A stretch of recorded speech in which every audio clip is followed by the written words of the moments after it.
It's a great pleasure for me to be able to be addressing the IDC conference a minute before Copenhagen. This is among the most important issues that the world will be addressing in the first half of the 21st century. And this is a wonderful opportunity to determine what role Israel might play.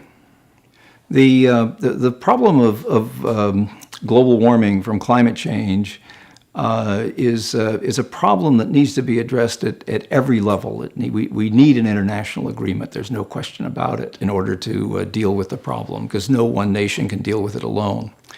On the other hand, we do not have to wait for an international agreement to begin taking action. And it's essential that governments set the context, the regulations, the opportunities, the financial rules that will encourage innovation in every country. Certainly the biggest contribution that Israel could make to climate change is as an innovator of technologies that would help to reduce the amount of global warming gases that are entering the atmosphere.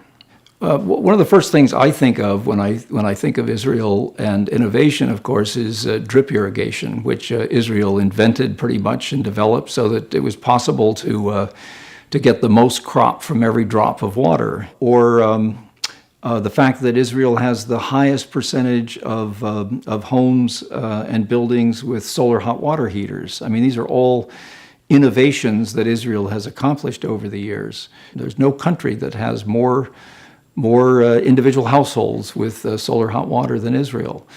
And so there's a lot to learn from Israel. Just to give you an example, many people say, well, Israel is a small country, how can they have much of an impact? And yet, the country of Denmark, where the Copenhagen meetings are taking place, is a wonderful example of a small country, only about 4.5 million people, smaller than Israel, that has had an outsized impact on climate change and on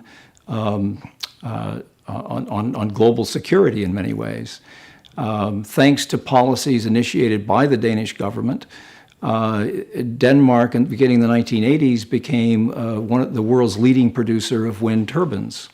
At one point, this tiny country was responsible for almost 2/3 of the wind turbines being installed in the world. Even today, in the much, much larger market, Denmark holds about 35% of the market. Now, this has not only been a good thing for the climate system and a good thing for energy security around the world, it has also been economically a wonderful stimulus to the Danish economy. There's a great opportunity for the government, for business, and for the academic community, which is often the driver of analysis and ideas and even partnerships in ways that maybe don't work between governments or don't work within industry, but provides another channel for bringing innovation into the system. So we need the help at the other levels, but ultimately we each have to take on the responsibility